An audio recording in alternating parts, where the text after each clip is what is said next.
Student कैसे हैं आप सब। आशा है आप सब अच्छे होंगे। तो आज हम करेंगे ईएमसी की वर्कशीट 20। तो चलिए स्टार्ट करते हैं हमारी वर्कशीट। हेलो दोस्तों, इस बार आप सबके लिए एक चिट्ठी और थोड़ी गपशप। तो आज की वर्कशीट बड़ी इंटरेस्टिंग है। ये एक चिट्ठी कह सकते हो आप या गपशप कह सकते हो। मैं हूँ आपकी ईएमसी बडी। ईएमसी बडी, बडी क्या होता है? फ्रेंड को हम बोलते हैं, जो हर हफ्ते आपके लिए वर्कशीट डिज़ाइन करती है।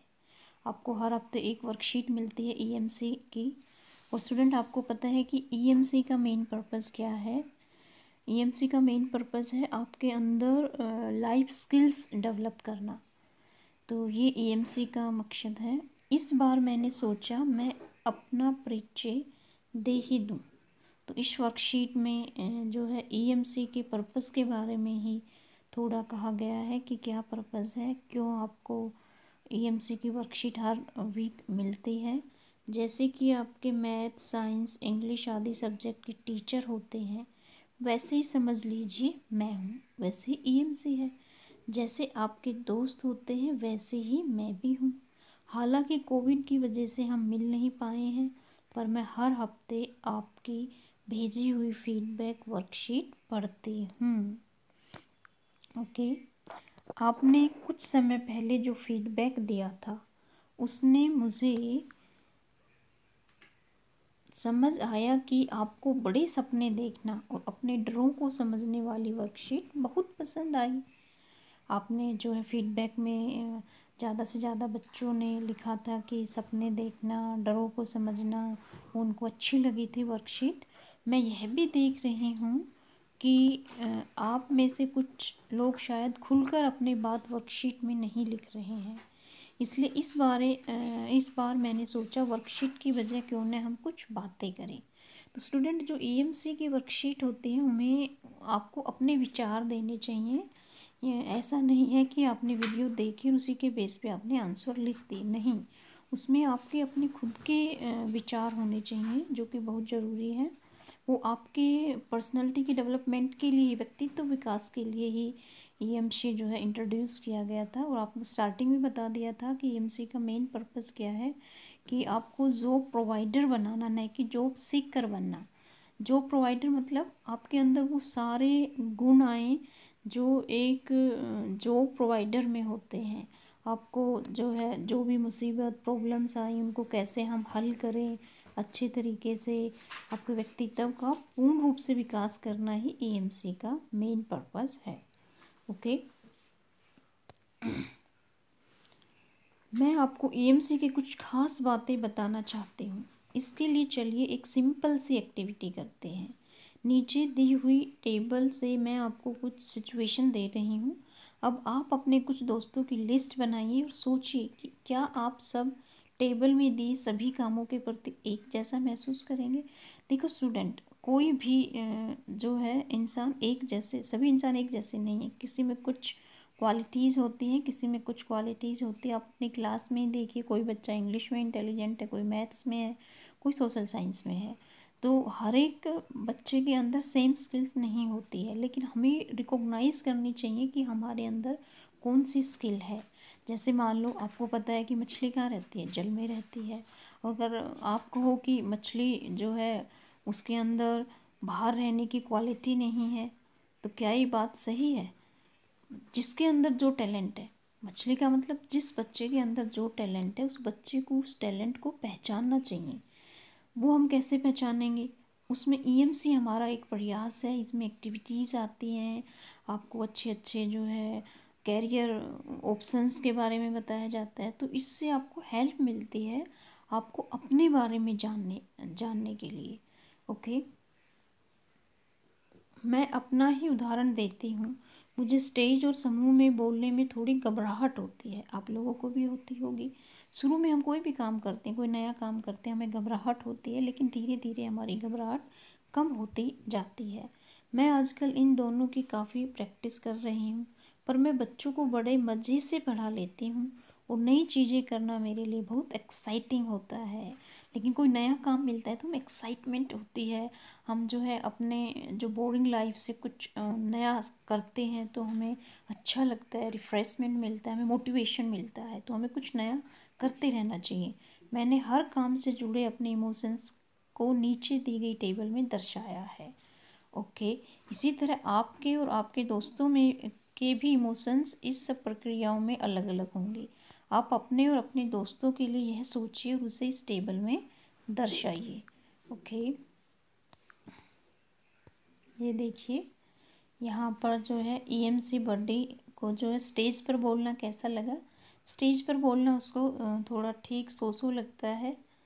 ओके, समूह में अपने साथियों के साथ कोई गतिविधि करना शायद ये जो है उनको थोड़ा अच्छा नहीं लगता, या वो ज़्यादा मेहनत का काम है इसलिए, या शायद ये पसीने भी हो सकते हैं या आंसू भी हो सकते हैं। अपने से छोटे बच्चों को ट्यूशन पढ़ाना बड़ा अच्छा लगता है। कुछ बिल्कुल नया करके देखना जो पहले न किया हो, वो उसको एक्साइटेड है, जिज्ञासु है, देखो अच्छा लगता है। तो ऐसे ही आपको 4-5 फ्रेंड्स के रिएक्शंस जो है नोट करनी है। स्टेज पर बोलना उनको कैसा लगता है। अगर स्टेज फियर नहीं है तो वो खुश रहेगा तो खुश वाली आपको स्माइली बनानी है। अगर स्टेज फियर है, वो दुखी है, तो दुख वाली स्माइली बनानी है आपको यहाँ पर। तो फिर देखो इनसे क्या, इस एक्टिविटी से क्या, जो स्टेज पर बोलेगा इसका मतलब वो बच्चा क्या कैरियर ऑप्ट कर सकता है। वो आगे जाके एक अच्छा काउंसलर बन सकता है, मिनिस्टर बन सकता है। तो इससे हमें अपने अंदर की क्वालिटीज़ के बारे में पता लगता है कि हम किस फील्ड में अपने को एक्सेल कर सकते हैं। तो आप जब ये सारी एक्टिविटी करते हो तो इससे आपके व्यक्तित्व का विकास होता है। तो ऐसे आपको 4-5 दोस्तों के रिएक्शन लेनी है इनके बारे में कि स्टेज पर बोलने में कैसा कंफर्टेबल है, नॉट कंफर्टेबल हैं या अनकंफर्टेबल है। उनके रिएक्शंस आपको इस टेबल में फिल करनी है। ओके, यस, आगे है इसमें, है ना हम सब अलग अलग। अब आपने इस टेबल को फिल किया तो आपने देखा कोई बच्चा स्टेज पर बोलने में बिल्कुल ही कॉन्फिडेंस था उसके अंदर, किसी के अंदर कम कॉन्फिडेंस था, कोई बच्चा हेजिटेशन कर रहा था, कोई स्टेज फियर था। तो आपने देखा हर बच्चा अलग है और सबके अंदर अलग अलग क्वालिटीज़ होती हैं। ईएमसी भी इसी बात को ध्यान में रखकर बनाया गया है कि हर विद्यार्थी एक दूसरे से अलग है, इसलिए हर गतिविधि करने में उनके अनुभव भी एक दूसरे से अलग होंगे। इसलिए ईएमसी एक ऐसा विषय है जिसमें कोई सही या गलत जवाब नहीं है और कोई एग्ज़ाम भी नहीं है। तो ईएमसी तो बड़ा अच्छा सब्जेक्ट है, आपके एग्ज़ाम भी नहीं होते और कोई भी सवाल का आंसर जो है वो गलत नहीं होता है, वो उस बच्चे के दृष्टिकोण से वो सही होता है। मेन मकसद है ईएमसी का बच्चे के व्यक्तित्व का विकास करना। तो इसमें कोई आंसर स्टैंडर्ड आंसर नहीं होता है, आपका अपना व्यक्तिगत अनुभव, यह है ईएमसी की पहली खास बात। चलिए दूसरी खास बात बताने के लिए मैं आपको फिर से अपना ही एक किस्सा सुनाती हूँ। पिछले साल मुझे 3 दिन की एक लीडरशिप वर्कशॉप में जाने का मौका मिला। इसमें खास बात यह थी कि सभी पार्टिसिपेंट को ज़्यादातर समय छोटे समूहों में काम करना था और शाम को अपने अनुभव के बारे में सोचना था, जैसे कि ओके साथ में काम करके हमें कैसा महसूस हुआ। ओके, ग्रुप बना के जो है हमें एक लीडरशिप वर्कशॉप थी, उसमें हमारे ग्रुप बनाकर हमें एक्टिविटी दी गई। क्या हम एक दूसरे को ध्यान से सुन रहे थे, क्या हम सब अपनी बात स्पष्ट रूप से कह पा रहे थे, क्या हम एक दूसरे की मदद कर रहे थे आदि। ओके, हम सब पहली बार एक दूसरे से मिल रहे थे, इसलिए शुरू में समूह में काम करना थोड़ा असहज लग रहा था। देखो ग्रुप एक्टिविटी में जब नए नए होते हैं पार्टिसिपेंट्स तो थोड़ा सा अनकंफर्टेबल फील करते हैं। मुझे तो और ज़्यादा नर्वस लग रहा था क्योंकि किसी नए माहौल में खुलकर बात करने में मुझे थोड़ा समय लगता था। इसका मतलब बर्थडे कैसा नेचर था, इंट्रोवर्ट था, वो ज़्यादा सोशल नहीं हो पाता था, इसलिए उसको थोड़ा सा और मुसीबत लग रही थी।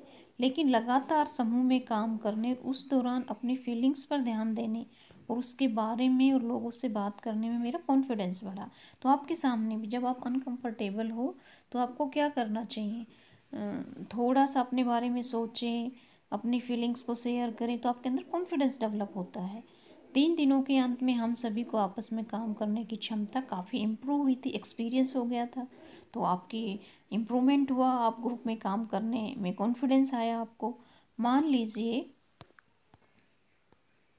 अगर मैं कह देती कि मुझे तो समूह में काम करने में बिल्कुल डर नहीं लग रहा, तो क्या मैं समूह में काम करने की अपनी क्षमता को बढ़ा पाती, जो आजकल बहुत ज़रूरी है। तो मेरा यह अनुभव कुछ ऐसा दिखेगा। तो आपको भी कभी कोई काम ऐसा लगे कि आप नहीं कर सकते, तो आपको घबराना नहीं है, थोड़ा पेशेंस रखना है। धीरे धीरे जो है स्टेप बाय स्टेप आपको वो काम करना है। फिर कुछ समय के बाद देखेंगे कि आपको सफलता हासिल कर ली, आपने वो काम बड़े अच्छे तरीके से कर लिया। ओके, ये देखिए बर्थडे का अनुभव इसमें दिया गया है। मेरा अनुभव समूह में काम करना, ये देखिए कैसा अनुभव था बर्थडे का। ये देखिए मेरा अनुभव समूह में काम करना। ओके, सेकंड मेरा रिफ्लेक्शन। फिर उसने सोचा, मुझे नर्वस लग रहा था और मेरी बात भी स्पष्ट नहीं थी, नर्वस फील, डर रही थी वो। फिर ये देखिए कैसे उसने डर पर काबू किया। निरंतर practice, practice makes a man perfect, आपको पता ही है। उसने प्रैक्टिस की, रिफ्लेक्शन से मिले फीडबैक के आधार पर समूह में काम करने का अभ्यास करना। ओके, फिर उसने फोर्थ पे क्या किया, मेरे अंदर बदलाव, उसने अपने अंदर चेंजेस किए। समूह में ज़्यादा कॉन्फिडेंट महसूस करना और स्पष्ट रूप से बात करना, अपनी बात की में क्लियरिटी लाई। तो इससे क्या हुआ, उसको समूह में काम करना आसान हो गया। ओके, अब हम आगे चलते हैं। क्या आपने भी इसी तरह से, यस, आपने भी इसी तरह से अनुभव किया है और उस पर रिफ्लेक्शन करके कुछ सीखा है? आप भी इस तरह के चित्र में उसे लिखकर मेरे साथ शेयर कर सकते हैं। अपने अनुभव और उस पर रिफ्लेक्शन से सीखना है। ईएमसी की दूसरी खास बात, अपने आप से बात करना, अपने अंदर की कमियों या गुणों को पहचानना, अपना रिफ्लेक्शन करना। रिफ्लेक्ट मतलब अपने ही बारे में सोचना। वो क्या है, वो हमें ईएमसी सिखाता है। इसलिए आप बिना सही गलत की परवाह किए मज़े से गतिविधियाँ कीजिए। जो एक्टिविटी दी जाती है ईएमसी को, आपको वो करनी है। और उस अनुभव से जुड़ी अपनी फीलिंग्स और विचारों को वर्कशीट में लिखिए। आपको कॉपी पेस्ट नहीं करना है कि आपने यूट्यूब पर वीडियो देखी और वैसे ही आपने आंसर्स लिख दी, नहीं, आपको अपनी फीलिंग्स उसमें दिखानी है। ईएमसी की वर्कशीट जब आप सॉल्व करें, यूट्यूब में जवाब क्या है इससे कोई फ़र्क नहीं पड़ता, क्योंकि वो किसी और का जवाब है। मैं उम्मीद करती हूँ इस चिट्ठी से आपको ईएमसी को समझने में मदद मिली होगी। इस हफ्ते आप भी मुझे चिट्ठी लिखिए और ईएमसी को लेकर अपने सवाल और अनुभव मेरे साथ शेयर कीजिए। तो आपको अपने बारे में बताना है कि आपको ईएमसी से क्या फ़ायदा हुआ, आप ईएमसी की एक्टिविटी करती है तो आपको कैसा अनुभव होता है। ये सारी बातें आपको बतानी है। आपकी ईएमसी बर्थडे, आपका ईएमसी फ्रेंड। तो बड़ी इंटरेस्टिंग लगी आपको आज की ईएमसी। इसके अंदर यही है कि आपको अपने अंदर रिफाइनमेंट लाना है, अपनी पर्सनालिटी को डेवलप करना है, अपनी लाइफ स्किल्स आपको सीखनी है कि जब भी आपको पढ़ाई के बाद जब आप नौकरी करें या आप अपना खुद का बिजनेस करें, तो उसमें सक्सेसफुल कैसे बनोगे, जब आपके अंदर लाइफ स्किल्स होंगी। तो आपको अपने लाइफ स्किल्स डेवलप करनी है। ओके स्टूडेंट, तो आज की वर्कशीट आपको बड़ी इंटरेस्टिंग लगी होगी। Thank you for watching, have a nice day.